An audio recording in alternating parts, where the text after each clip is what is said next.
The Federal Way Washington Stake has been involved in activation for nearly 10 years. In that time, more than 400 prospective elders have become active and have been ordained. Hundreds of their family members and other priesthood holders are now active. These kinds of results do not happen by accident. They represent a conscientious, ongoing effort. This activation program is not really a program at all. It is part of the priesthood work. It is a part of the church work. It is the thing we do year in and year out permanently. When an elders quorum president is called or another priesthood leader is called, we remind them in their calling that that's what they're called to do, is to leave the 90 and 9 and to take the ordinances and the covenants to the one, that they can come to Christ. President Graff believes that the best resources of the stake should be committed to this work. For that reason, those who have vision and faith are released from all other assignments and are given a stake calling to be special home teachers to the less active.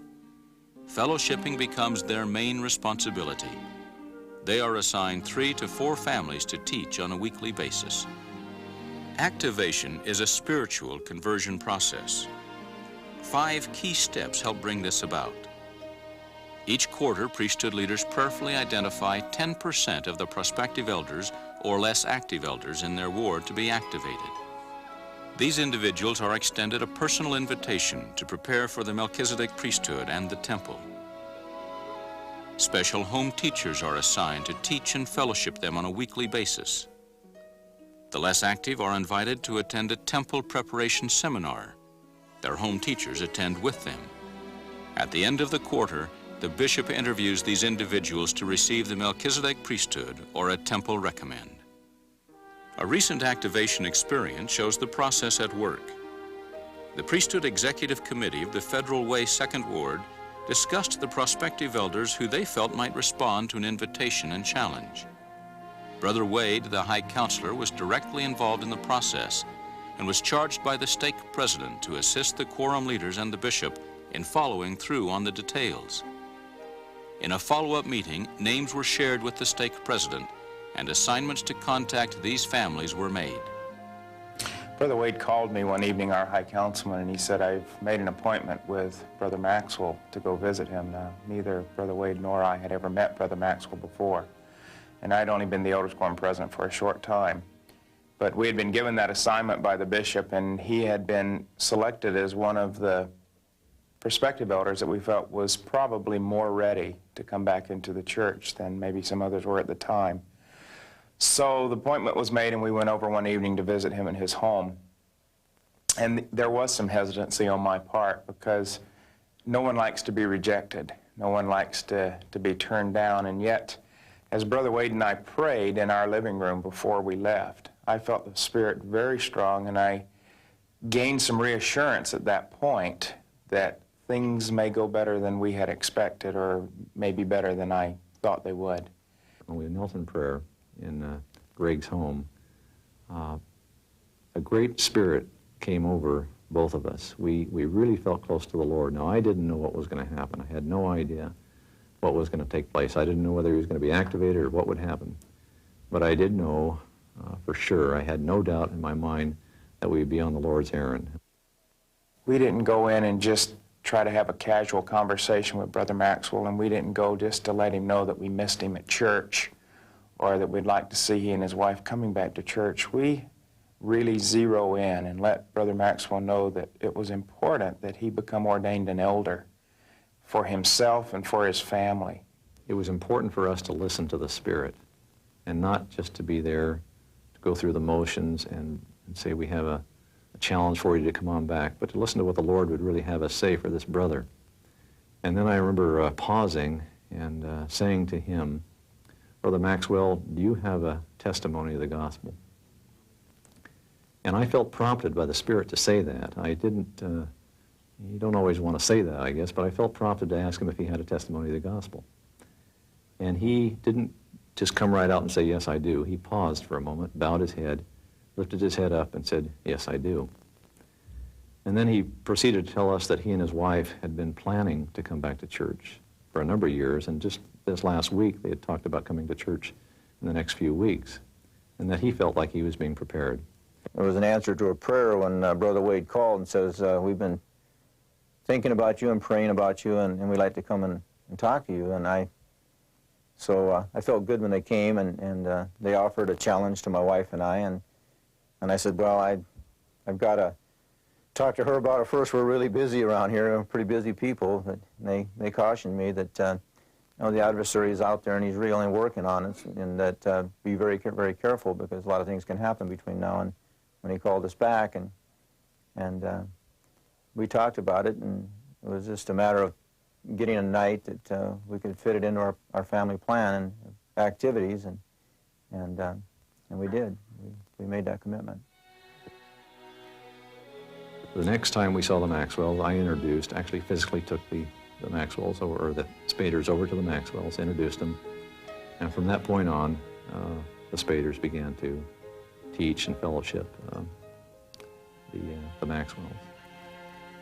And again, I think here was a real key. Brother Spader and Sister Spader are one of the kindest people that I know. They're just wonderful people. And I don't think it's so much what Lou and Carol did or said in there.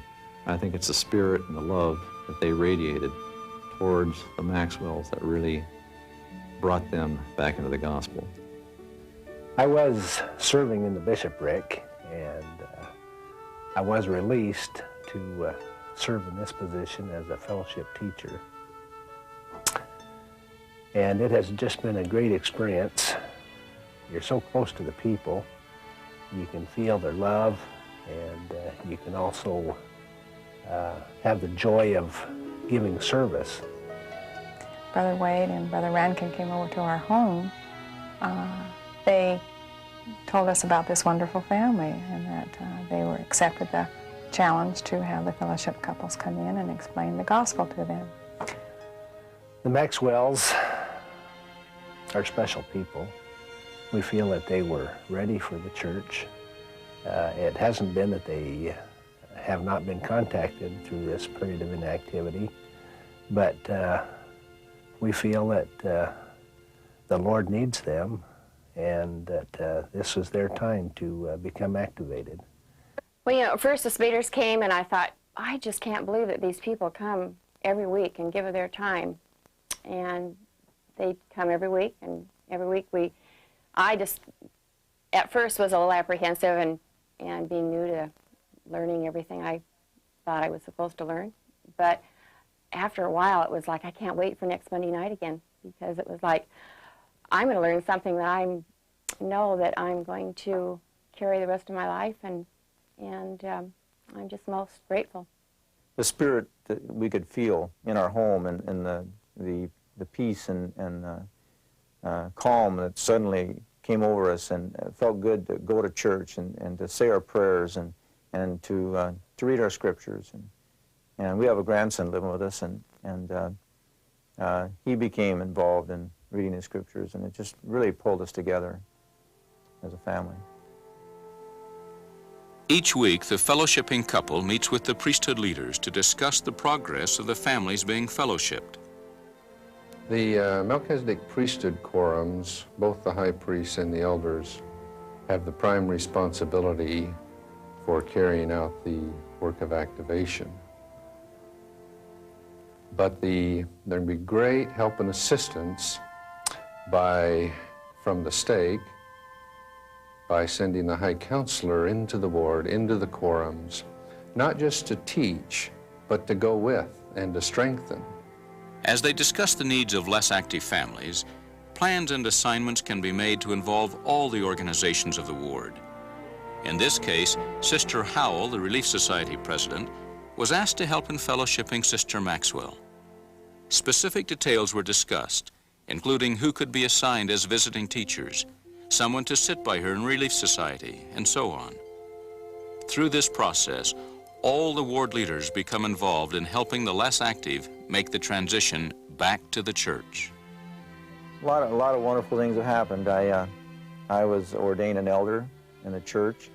In December, my wife, who was a non-member, joined the church, and I had the honor of baptizing my wife. And that was a wonderful experience for us. It really was great.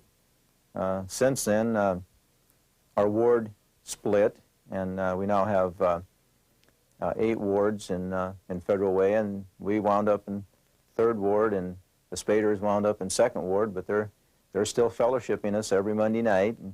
And since then, I received a calling as second counselor in the Elders Quorum, and I'm really enjoying what I'm doing. I just love it. As I think about Charlie now, he's now holding a position in the church, and he's doing some of the things that were done for him prior to this time. He has been called to be second counselor in the Elders Quorum presidency. And he meets in a meeting, and we talk about other families, and he now sees the process that went forward in his own life. And I heard a comment from Sister Maxwell just the other day, and she said, now that he's in this calling, I can see how this all fit together. It really just wasn't an accident. It really happened. Well, 18 years ago when we got married, Charlie said to me, we're going to go to church. We're going to raise a family in the church. And that just didn't happen. We just kind of went along without doing any of that. And through the years, I've always said, year after year, can we go to church? Can we go back to church? And so I'm out buying Book of Mormons and bringing them home, and we're still not going to church. And so I am just feel real blessed that we finally came back to where I think we should have been all the time. It's a dream come true that we know that very soon we're going to go to the temple. Go there as a family, be sealed for all time and eternity. When we invite a less active person to prepare for the temple or to prepare for the ordinances, we ask if we could come into the home once a week and teach them the principles of the gospel and send special home teachers to do that. But what we ask them to teach is the very fundamental principles of the gospel, where they will gain anew, or sometimes for the first time, a testimony. So we teach the Book of Mormon and ask them to read the Book of Mormon. We teach the first vision, and we teach the principle of revelation and of the nature of God and His Son, Jesus Christ. And we teach faith and repentance. And don't harbor upon their weaknesses, whatever they may be. If they have a word of wisdom problem, or the Sabbath day, or tithing, which are some of the more frequent ones, we don't focus on those. We focus on read the Book of Mormon and pray about it. We focus on understanding that we have a living prophet today and ask to gain a testimony of that. And as soon as they receive a witness of the Spirit, say in reading the Book of Mormon or from one of these lessons, then these other problems are no problem. Just like a new convert, they're glad to give up their habits and glad to do whatever it takes now to receive the blessings of the gospel, because they have received a witness in their own heart and a testimony much the same way as a new convert does. I am just so thankful, and I just want everyone to be members of this church.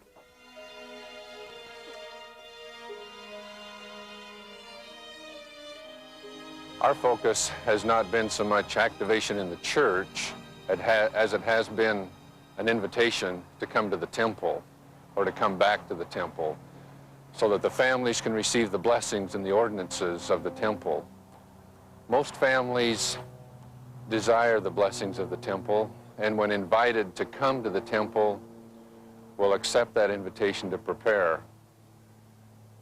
We find that as a family then is taught the principles of the gospel with the goal and the eye in their mind of going to the temple, that activation in the church merely becomes a tool and a stepping stone to help them prepare for the temple. We've also found that the temple is not only the key to activation, but it is the key to retention. 9 out of 10 of those saints that have come to the temple, come back to the temple in our stake, have stayed active. because they've stayed active in the temple. When Paul Whitesides was released as bishop, he was called to be a special home teacher to Joe Simpson, a young man who had been less active all his adult life. It was a long, slow process, but eventually, with enough love and encouragement, Brother Simpson became an active member. He and his wife were sealed in the temple, and today he serves as Elders Quorum President in his ward. I wasn't ready when he first came in the door. In fact, I didn't even let him in my house. He showed up 4 or 5 times, and I would see who it was, and I'd open the door and close the door behind me, and we'd talk on the porch. They were usually real brief, you know. I just knew Joe was going to come around, and we were going to go to the temple, and you know, everything would be wonderful if he would just become active. And I thought it was right around the corner. And I guess to some people it would be. It was just, what, 2 years later, next year. Mm-hmm. But when I was able to go to the temple for my own endowments, I did that. And then President Mitchell, who interviewed me, promised me that we would see changes within our family, that we'd be blessed, and that Joe would change. But you know, I kind of thought, oh, sure, it's making me feel good.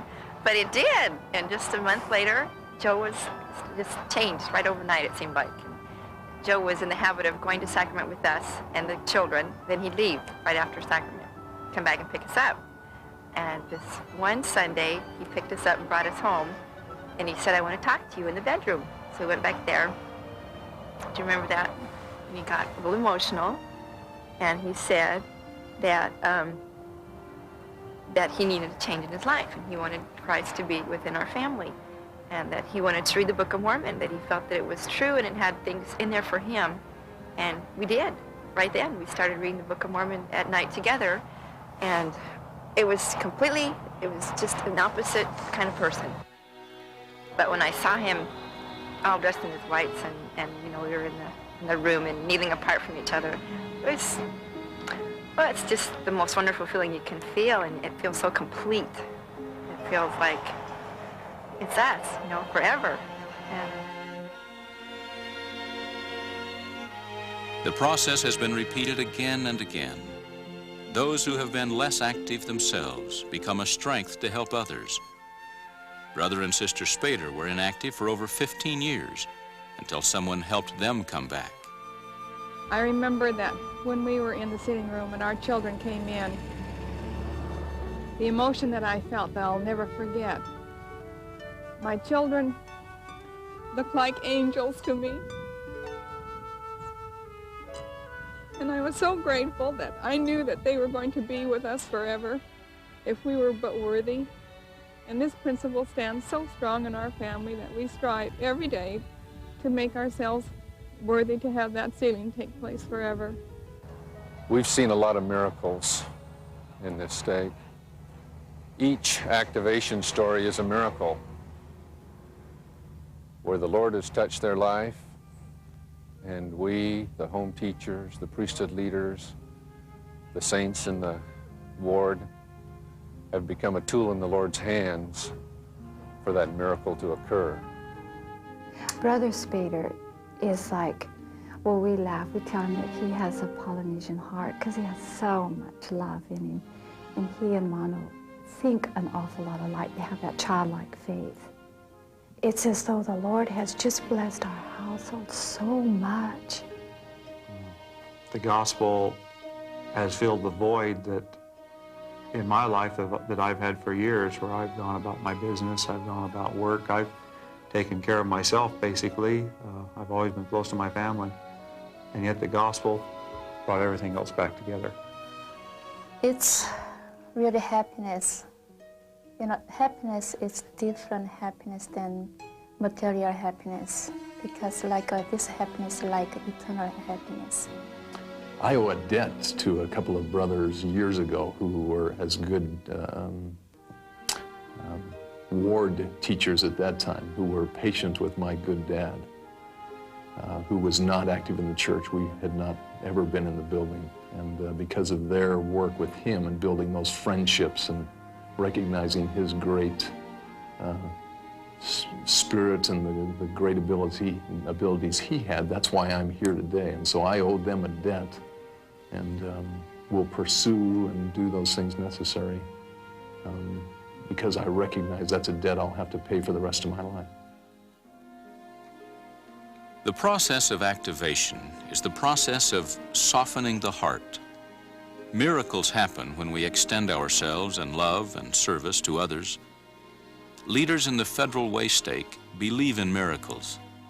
They go out and work, organize, teach, and follow up in order to be obedient and faithful. Then they ask for the miracle. They ask the Lord to touch a person's life.